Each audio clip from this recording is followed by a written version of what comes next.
ذکر فرمایا۔ اللہ کریم ارشاد فرماتے ہیں لَقَدْ مَنَّ اللَّهُ عَلَى الْمُؤْمِنِينَ إِذْ بَعَثَ فِيهِمْ رَسُولًا۔ احباب ذی وقار، خالق وحدہ لا شریک نے اس کائنات کو تخلیق فرمایا، اس کائنات کو جگمگایا، ہر انداز میں اس کائنات کو سجایا، پھر اس کائنات میں اپنا خلیفہ بنا کر انسان کو مبعوث فرمایا۔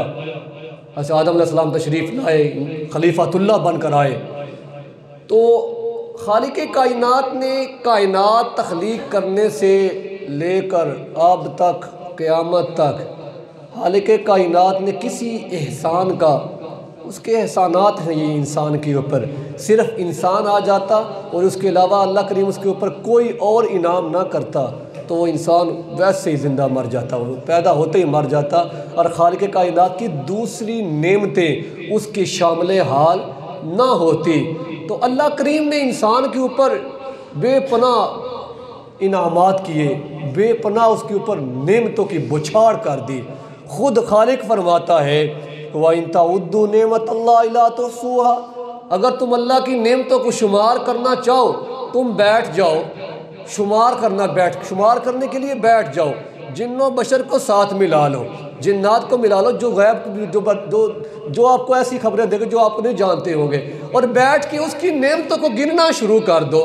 خالق فرماتا ہے وَإِن تَعُدُّوا اللَّهَ، کہ تم اللہ کی نعمتوں کو شمار نہیں کر سکو گے، اس کی اتنی انعامات، اتنے احسانات تمہارے اوپر ہے۔ صرف ایک انسان کی بات ہو رہی ہے کہ تم پر خالق کائنات کے اتنے احسانات ہیں کہ اگر تم ان کو شمار کرنا چاہو، اللہ کریم فرما رہا ہے کہ تم میرے انعامات کو شمار نہیں کر سکتے۔ تو اللہ کریم نے پھر اتنے انعامات کیے، اگر انسان اپنے جسم کے بارے میں، جسم پر نظر ڈرا لے، اپنے ہاتھ کو دیکھ لے، اگر ہاتھ نہ ہوتے تو انسان اپنے آپ کو محتاج سمجھتا، اگر آنکھیں نہ ہوتی اپنے آپ کو محتاج سمجھتا، کسی کا سہارا دستیاب چاہتا، تو پھر انسان کے پاؤں نہ ہوتے، ٹانگ نہ ہوتی، انسان معذور ہوتا، اگر انسان کی زبان نہ ہوتی، زبان سے معاف، جس کے پاس زبان نہیں اس سے پوچھے جو گونگا ہے بول نہیں سکتا، جس کے پاس ہاتھ نہیں اس سے پوچھے ہاتھ کی کتنی قدر و قیمت ہے، جس کے پاس پاؤں نہیں اس سے پوچھو پاؤں کی کیا قیمت ہے، جس کے پاس کوئی عضو نہیں نہ ہے اس سے پوچھو اس عضو کی قیمت کیا ہے،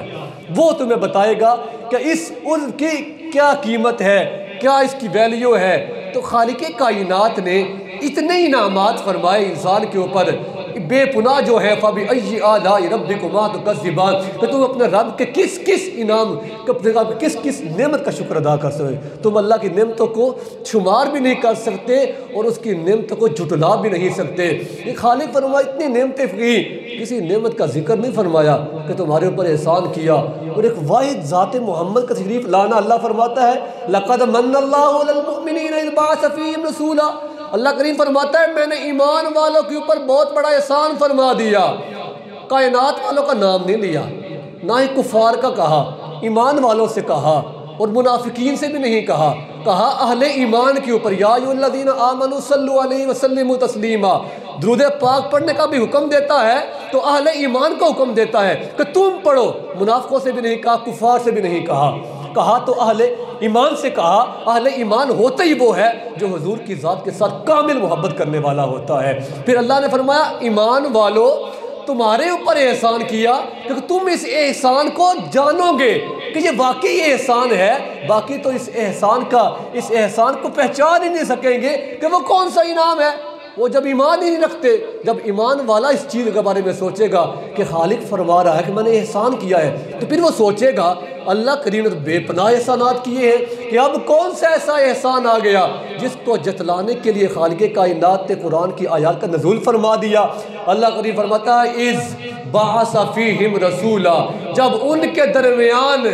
ان کائنات والوں کے مومنین کے درمیان اپنے محبوب کو میں نے مبعوث فرما دیا، ان کے درمیان بھیج دیا۔ خالق فرماتا ہے میں نے کائنات والوں کے اوپر بہت بڑا احسان فرما دیا ہے کہ یہ ایسا احسان ہے کہ اللہ فرماتا ہے وَمَا كَانَ اللَّهُ لِيُعَذِّبَهُمْ وَأَنْتَ فِيهِمْ، اس احسان کی وجہ سے اللہ کریم فرماتا ہے میں تمہارے اوپر عذاب نازل نہیں کرتا۔ قرآن کی آیت ہے، اللہ کریم فرماتا ہے یہ معبود تمہارے درمیان موجود ہے، اس وجہ سے میں تمہارے اوپر عذاب جو ہے جیسے پہلی امتوں پر نازل ہوتے تھے ان کا نام و نشان صفحہ ہستی سے مٹ جاتا تھا، اللہ کریم فرماتا ہے میں نے محبوب کو بھیج دیا ہے، احسان کر دیا ہے، اس محبوب کے احسان کی وجہ سے تمہارے اوپر عذاب نازل نہیں ہوگے۔ پھر اس محبوب کی شانوں کو اللہ کریم فرماتا ہے وَلَوْ أَنَّهُمْ إِذْ ظَلَمُوا أَنفُسَهُمْ جَاءُوكَ فَاسْتَغْفَرُوا اللَّهَ کہ اے محبوب، اے لوگو، اے اپنے آپ کو گناہوں کی دل میں ڈبو لینے والوں، جب اپنی جانوں پر ظلم کر بیٹھو نا، اپنے آپ کے اوپر اتنے گناہ تم سے سرزد ہو جائیں تو پھر کوئی تمہیں رستہ نہ مل رہا ہو بخشش کا، اللہ کریم فرما رہا ہے، کوئی پیر ولی نہیں کہہ رہا، اللہ فرما رہا ہے اس جاؤ کا، میرے محبوب کی بارگاہ میں چلے جایا کرو، جہاں سے جانے سے آج روکتی ہیں کچھ گروہ والے کہ اس کے پاس نہ جاؤ، سیدھے ڈائریکٹ اللہ کے پاس جاؤ، ان کے پاس بھی جانا ہے تو اللہ سے ہی مانگنا ہے، دینے والا اللہ ہی ہے، واللہ موتی وانا قاسم، اللہ دینے والا ہے، اللہ کے محبوب تو تقسیم کرنے والے ہیں، وہ جو ان کی بارگاہ میں چلا جاتا ہے جس عقیدت کے ساتھ جاتا ہے پھر اللہ کے محبوب عطا فرماتے ہیں۔ اس لیے اللہ کریم نے کائنات والوں کے اوپر بہت بڑا احسان فرما دیا، اور پھر فرمایا اللہ کریم نے خود ہی قرآن مجید کے اندر وَأَمَّا بِنِعْمَتِ رَبِّكَ فَحَدِّثْ، سورہ والضحیٰ کی آیت کریمہ ہے، اللہ کریم فرماتا ہے کہ جو تم پر انعام رب نے کیا ہے نا، وَأَمَّا بِنِعْمَتِ رَبِّكَ، جو تم پر رب کریم کا انعام ہوا ہے، فحدث، اس کا خوب چرچا کیا کرو۔ اور اللہ کریم نے کسی اور انعام کا تو قرآن میں ذکر ہی نہیں کیا، اللہ کریم نے ایک ہی انعام کا ذکر کیا اور وہ ذات محمدی صلی اللہ علیہ وآلہ وسلم ہے کہ یہ تمہارے اوپر احسان کیا ہے، اور اللہ کریم فرما بھی رہا ہے کہ اس احسان کا اللہ کی بارگاہ اس کا خوب چرچا کیا کرو۔ پھر ایک اور مقام پر اللہ کریم نے فرمایا ثُمَّ لَتُسْأَلُنَّ يَوْمَئِذٍ عَنِ النَّعِيمِ، کہ تم سے ضرور پوچھا جائے گا، لا تسألن، تم سے ضرور پوچھا جائے گا، یومئذ، قیامت کے دن، عن النعیم، اللہ کریم کے انعام کے بارے میں، کہ تم سے پوچھا جائے گا کہ اللہ کریم نے تمہارے اوپر انعامات کی بوچھاڑ کر دے، اور پھر اس نے اپنا انعام گنوا بھی دیا کہ تمہارے اوپر میں جو انعام کیا ہے وہ اپنے محبوب کی ذات کے طور پر تمہارے میں انعام کیا ہے، اور تم نے میرے محبوب کے ساتھ کیسا رویہ رکھا، کس انداز میں ان سے محبت کی، کس عقیدت کے ساتھ ان سے محبت کرتے رہے، کیا ان کے اندر اب عیب اور نقص تلاش کرتے رہے، کیا ان کے بارے میں یہ تلاش کرتے رہے کہ وہ یہ بھی نہیں جانتے، وہ یہ نہیں کر سکتے، ان کے پاس یہ نہیں ہے، نعوذ باللہ یہ سے سوچتے رہے۔ ان کو تو اللہ کریم نے اتنی شانیں عطا فرما دی ہیں کہ اللہ کے محبوب خود فرماتے ہیں کہ میری حقیقت کو میرے رب کے سوا کوئی جانتا ہی نہیں ہے، جو ہر وقت حضور کے دامن کے ساتھ وابستہ رہنے والے ہیں، یار غار مصطفیٰ سیدنا صدیق اکبر رضی اللہ تعالی عنہ، جو ہر وقت ہر لمحہ حضور کے ساتھ رہنے والے ہیں، جن کے بارے میں قرآن کہتا ہے والذین معہ، یہ بھی کہا قرآن نے اذ یقول لصاحبہ، کہ وہ اللہ کے محبوب کے انتہائی قریبی ساتھی ہیں۔ اللہ کے محبوب نے ان سے بھی فرما دیا اے صدیق، میری حقیقت کو تم نہیں جان سکتے، میری حقیقت کو صرف میرا رب جان سکتا ہے۔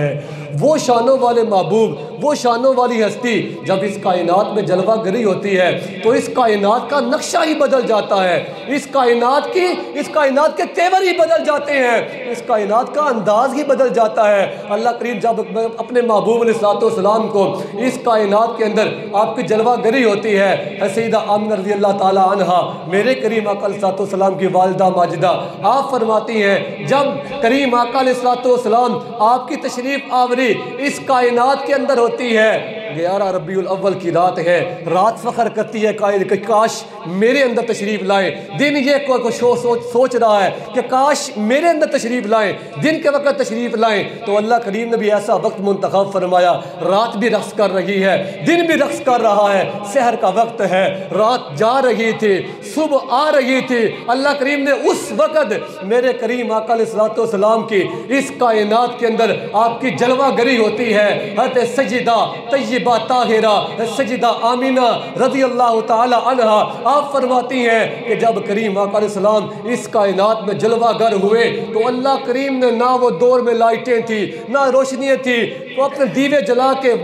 مختصر وقت کے لیے ٹائم گزارتے تھے، ایسا وہ وقت تھا، تو اللہ کریم آپ فرماتی ہیں کہ اللہ کریم نے میرے گھر کو ایسے روشن کیا جیسے آج کل کی لائٹیں لگا کر ہم اپنے گھروں کو روشن کرتے ہیں، تو اللہ کریم نے اپنے نور کے ساتھ میرے کریم آقا آقا علیہ السلام کے نور کو جگمگایا تو احباب ذکر علماء فرماتے ہیں کہ کریم آقا علیہ السلام کا نور جو ہے اللہ کے محبوب نے خود فرمایا کہ کائنات تخلیق کرنے سے پہلے، حضرت جابر اس حدیث کو روایت فرماتے ہیں، اللہ کے محبوب نے فرمایا اس کائنات میں سب سے پہلے، جب پوچھتے ہیں یا رسول اللہ اللہ کریم نے سب سے پہلے کس چیز کو تخلیق فرمایا؟ اللہ کے محبوب نے فرمایا اللہ کریم نے اپنے نور سے میرے نور کو سب سے پہلے تخلیق فرمایا ہے، آدم علیہ السلام کی تخلیق سے پہلے۔ اسی لیے ہم اول و آخر کہتے ہیں کہ آپ کا نور سب سے پہلے تخلیق کیا گیا اور آپ کو اس کائنات میں بشری لبادہ اڑا کر، بشری لبادے کے اندر کائنات والوں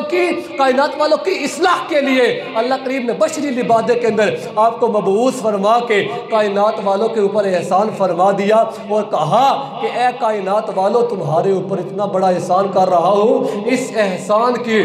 احسان کے بارے میں تم سے کل بروز قیامت میں پوچھوں گا، بلکہ تو یہ تو مرنے کے ساتھ ہی سوال ہو جائے گا۔ مرنا ہے بندے نے، قبر میں جانا ہے تو فرشتوں کے سوال تین ہی ہیں، من ربک ما دینک ما کنت تقول فی حق ھذا الرجل۔ کریم آقا علیہ السلام کے چہرے انور کی زیارت کروائی جائے گی اور پوچھا جائے گا ان کے بارے میں دنیا کے اندر کیا کہا کرتا تھا۔ کریم آقا علیہ السلام کا چہرہ انور دیکھا جائے گا، پھر جو ان سے محبت کرتا ہوگا، جو ان کے دامن کے اوپر ان کے اوپر جانیں نشاور کرتا ہوگا، جو ان کے نام کے اوپر اپنے جان مان تن من دھن لٹاتا ہوگا، پھر تو وہ تو دیکھتے ساتھ ہی بول اٹھے گا ھذا نبینا ہوا محمد صلی اللہ علیہ وآلہ وسلم، ارے یہ تو میرے نبی میرے سردار جن کی خاطر میں مرنے کے لیے تیار بیٹھا تھا کہ مروں گا، قیامت قبر کے اندر کریم آقا علیہ السلام کے چہرے انور کی زیارت ہوگی، ارے یہ تو وہ مکھڑے والے سرکار ہے۔ اس لیے اس کائنات کے زندہ رہتے ہوئے اپنے کریم آقا علیہ السلام کے ساتھ محبت کا ایسا رشتہ استوار کرو۔ آج دیکھ لیں کیسے اسلام کے اوپر حملے کیے جا رہے ہیں۔ یہ کفار جو ہیں، فرانس کے اندر جو کچھ ہوا بہت نازیبا انتہائی غلط گستاخانہ خاکے شائع کیے گئے، کریم آقا علیہ السلام کی کتنی نازیبا حرکات کر لیں گے۔ اللہ کریم خود فرما رہا ہے ان شانئک ھو الابتر، اے محبوب یہ آپ کا کچھ بھی نہیں بگاڑ سکتے، یہ جو کچھ مرضی کر لے یہ آپ کی شان کے اندر ذرہ برابر بھی یہ کمی نہیں لا سکتے۔ یہ سب مل جائیں، یہ سارے کفار مل جائیں، اپنی ساری ٹیکنالوجی لگا لیں، یہ کریم آقا علیہ السلام کی شان میں ذرہ برابر بھی یہ کمی واقع نہیں کر سکتے۔ اللہ کریم فرماتا ہے ان شانئک ھو الابتر، اے محبوب یہ جو آپ کے دشمن ہیں یہی خاک و خاک آلود ہوں گے، یہی نامراد ہوں گے اور یہی دنیا کے اندر عبرت کا نشان بنیں گے۔ اس لیے وہ کفار ہمیں ٹیسٹر لگا کے چیک کرتے ہیں کہ کیا ان کے اندر ابھی بھی محبت مصطفیٰ موجود ہے یا ختم ہو گئی ہے، وہ یہ چیک کرنے کے لیے ایسی بری حرکات کے اوپر اتر آتے ہیں۔ اس لیے صرف اس یوم تک محدود نہ رکھا کرو اپنے آپ کو کہ میلاد شریف کا دن آ گیا تو بس یہ یوم منا لیا، اپنے دلوں کو عشق مصطفیٰ کے ساتھ روشن کرو اور اپنے دلوں کے اندر ایسا اپنے آپ کو بناؤ کہ صرف میلاد مصطفیٰ مناؤ نہیں، منانا بہت ضروری ہے، میلاد مصطفیٰ مناؤ بھی اور پیغام مصطفیٰ کو اپناؤ بھی۔ جو کریم آقا علیہ السلام پیغام لے کر آئے، جو انسانیت کی فلاح کے لیے بھلائی کے لیے جو آپ نے پیغام بھیجا اس پیغام کو اپناؤ۔ ہمارا وہ پیغام ہی ان کے اوپر چپیڑ ہوگا، ان کے لیے ان کو جواب ہوگا۔ اگر ہم دین اسلام سے پیچھے ہٹ کے یہی کہنا نہیں جی نہیں چھوڑ دیں، اسلام کے اندر سختی نہیں ہے، اسلام کے اندر اتنی سختی نہیں، تو پھر بندے کو اپنا ایمان کے اوپر سوچنا چاہیے کہ اس کے ایمان کس نیج پر ہے۔ تو اللہ کریم ہمیں کریم آقا علیہ السلام کے ذات کے ساتھ کامل محبت کرنے کی اور آپ کی سیرت پر عمل پیرا ہونے کی توفیق عطا فرمائے۔ وما علینا الا البلاغ المبین۔ سنتے دا کرنی